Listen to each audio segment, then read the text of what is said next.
Contestación de Hansely: ganarse el amor de su vecino. ¿Cómo es posible que este hombre fuera capaz de intuir cosas que se han descubierto muchos años después? Parte de la genialidad de él.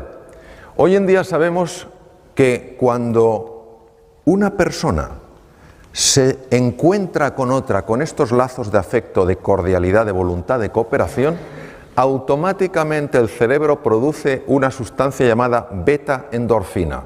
Es un analgésico natural potentísimo. Capaz. Es como si tuviera algo y dijera: vuelve al centro, que te estás yendo.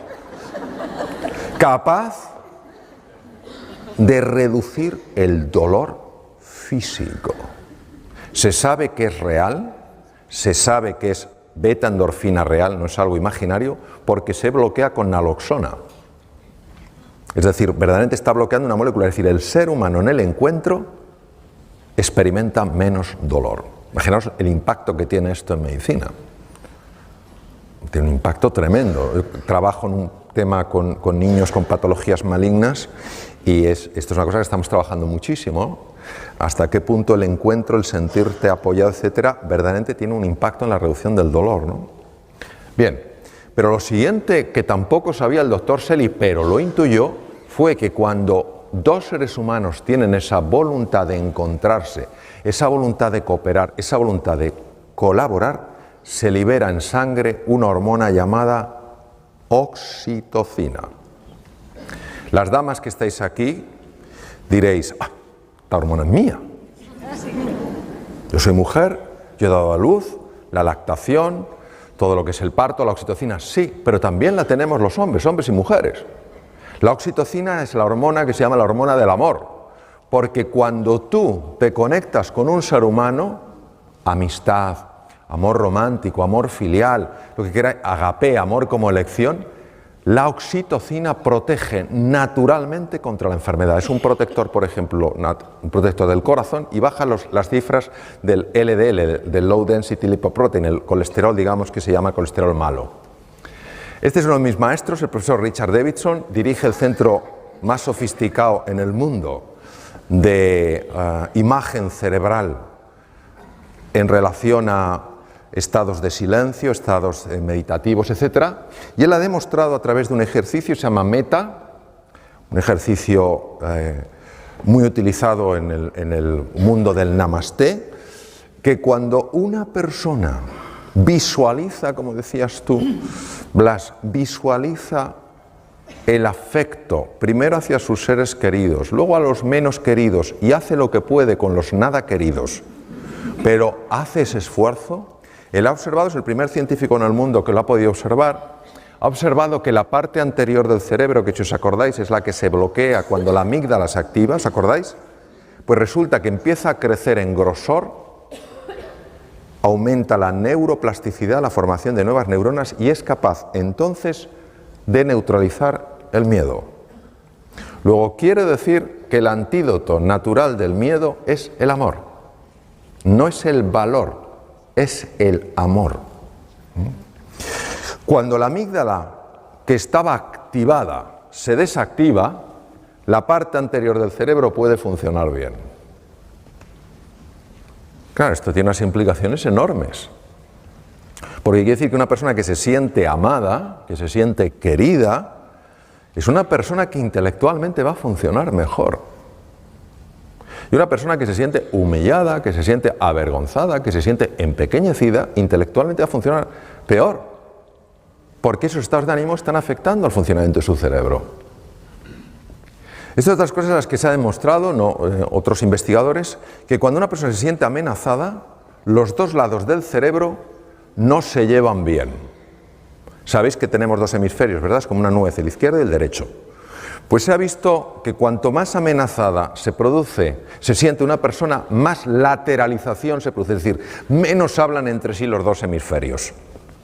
¿No os parece que lo lógico sería que ya que tenemos dos hemisferios, por lo menos se lleven bien? Parece de cajón. Pues no, se llevan mal. ¿Cuál es el problema? El problema es que el lado izquierdo, el hemisferio izquierdo, es muy bueno en unas cosas. Es muy bueno en razonamiento lineal. Esto me lleva a esto, esto me lleva a esto, esto a esto. Es muy bueno organizando, es muy bueno estructurando, es muy práctico, muy organizado, muy fiable en eso. Pero el hemisferio derecho es mucho más imaginativo. El hemisferio derecho además es el que tiene más conexión con el cuerpo físico. El hemisferio derecho es la puerta al inconsciente. Claro, nosotros necesitamos a los dos. Necesitamos al soñador y al hacedor. Necesitamos al imaginativo y al práctico.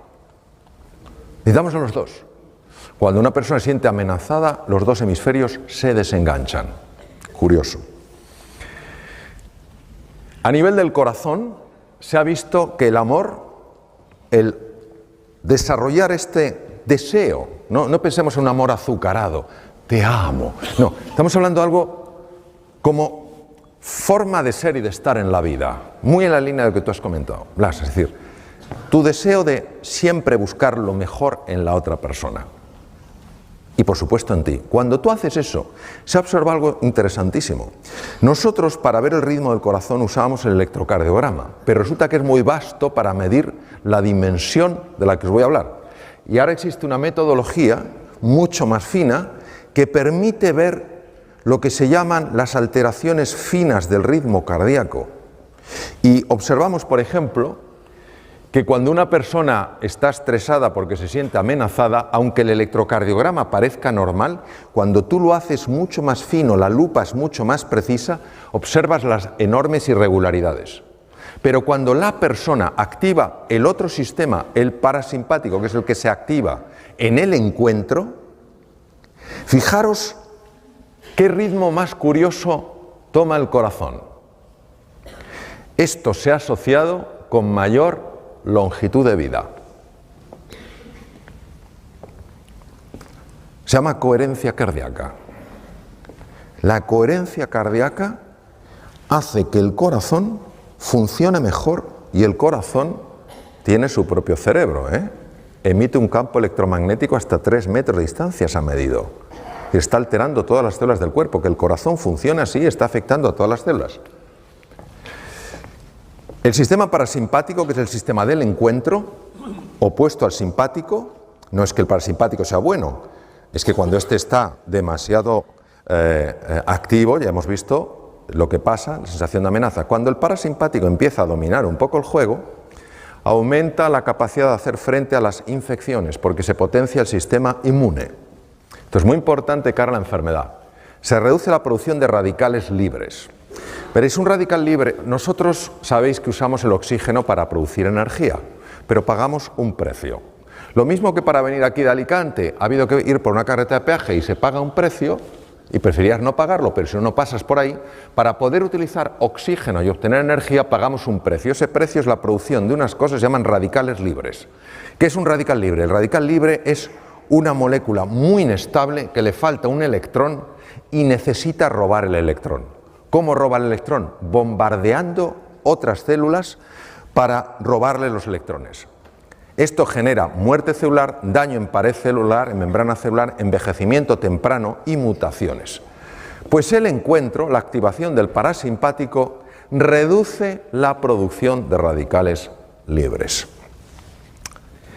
Lo que veis ahí en las puntitas de los cromosomas se llaman los telómeros, y uno de los descubrimientos más importantes que se han hecho jamás en genética.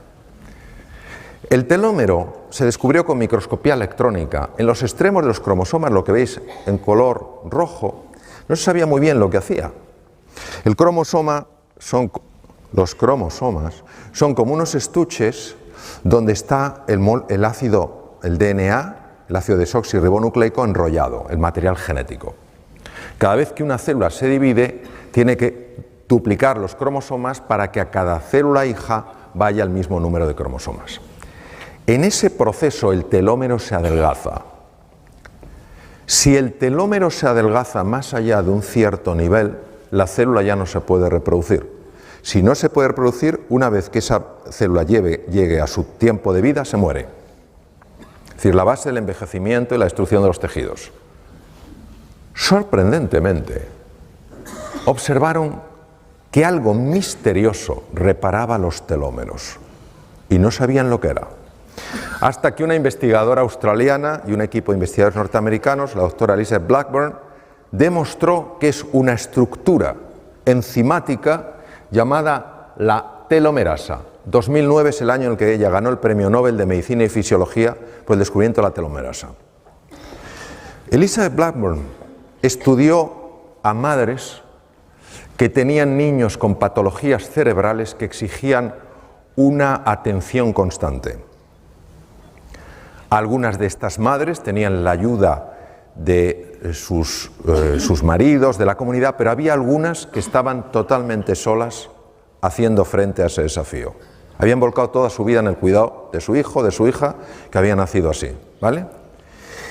Localizó a estas madres que se sentían solas en su lucha.